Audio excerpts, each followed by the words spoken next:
Welcome to an all-new Lay It Omni. Allow me to lay it on you.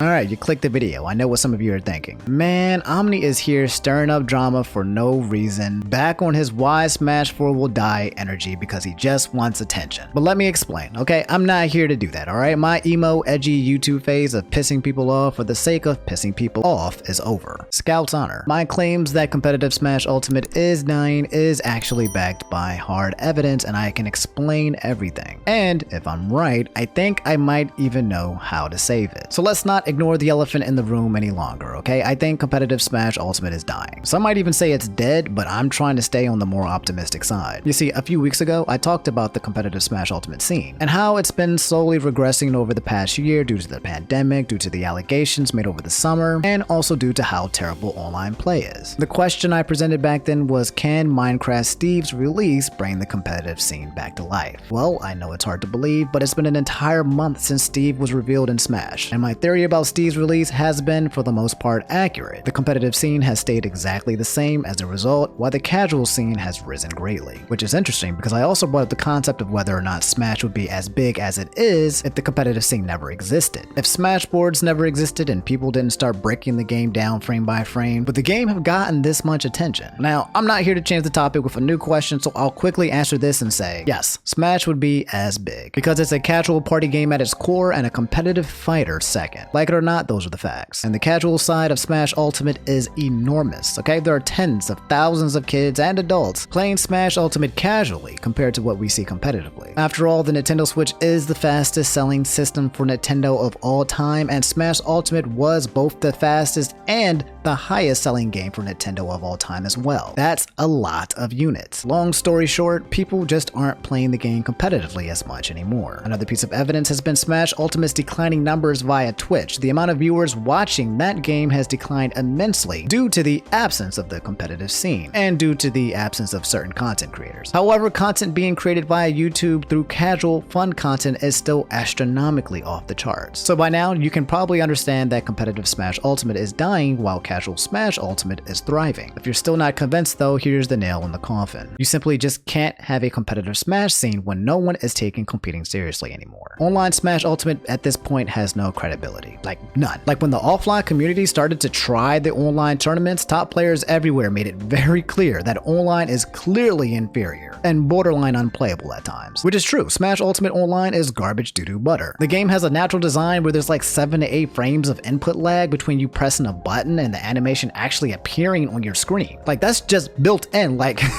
the guys over there at Nintendo thought it'd be a good idea to increase this number from prior Smash games for Lord knows why. On top of that, you got this damn buffer system in the game where if you hit a button, the game like registers it. It like saves that button like it's a save file from an RPG, and then it loads it up like after 10 seconds. It's stupid. On top of that, you've got many players who probably aren't playing on optimal TVs, which can increase the input lag even further. And on top of that, you've got the online play, which takes the cake. Like, bro, add all of what I said together with Timmy's Wi-Fi, no Ethernet cord having set up, and you're basically playing in 2 different time zones. Like, bro, I can probably press a button and drive to the other person's house and say hi before the animation even comes out. And that's with decent internet, okay?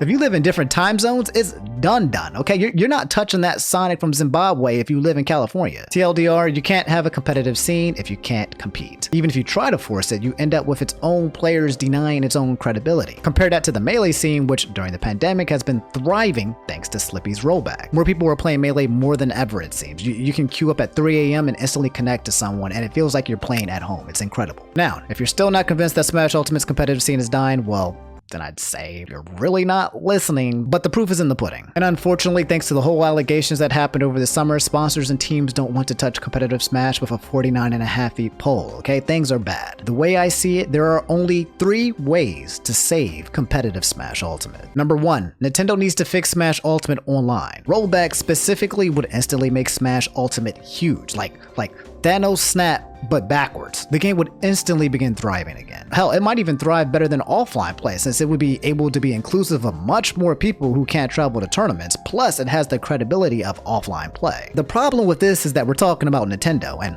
well, If you know Nintendo, Nintendo hates doing things that make sense. The more people that exist that want something from Nintendo, the lower the chance they'll actually do it. So the chances of this happening is basically slim to none. Like, we would need a Christmas miracle for Nintendo to step in and intervene to save the Smash Ultimate community. It's not entirely impossible if the Ultimate community cries hard enough, but still very unlikely. Number 2, the pandemic needs to end, which in America doesn't seem to be ending anytime soon. Apparently cases are going up again and we're looking at a new wave of COVID hitting the states all over again. Like, bro, I'm so over it, okay? I'm hoping that the cold winter months will force people to stay indoors, which will hopefully make a huge dent in the number of cases we've been seeing, but also this is America we're talking about, so I'm sure they'll find a way to make things worse. Also, the problem with this is that even once the pandemic ends because of the allegations, the entire system and structure of tournaments will have to be completely revamped and reworked to ensure people's safety. So it's still rough no matter how you look at it. And finally, number 3, there is no number 3. In the beginning of the episode, I said I'd have some answers. I didn't say they would be good ones. Like, honestly, I can't think of anything that would help the scene to grow organically again. The thing is that I'm not saying this to be a negative Nancy or rain on anyone's parade, okay? I want to see the Smash Ultimate competitive scene thrive, okay? I truly do. I have a lot of friends within the community who have based their entire livelihood on the game and the scene, and not thriving makes it so that less people eat. I do not want that. But I also don't want to pretend like there isn't a problem by, like, I don't know, not saying anything or ignoring it. Like, if you're sick, okay, or if you have a broken leg and you pretend you're not sick or your leg isn't broken,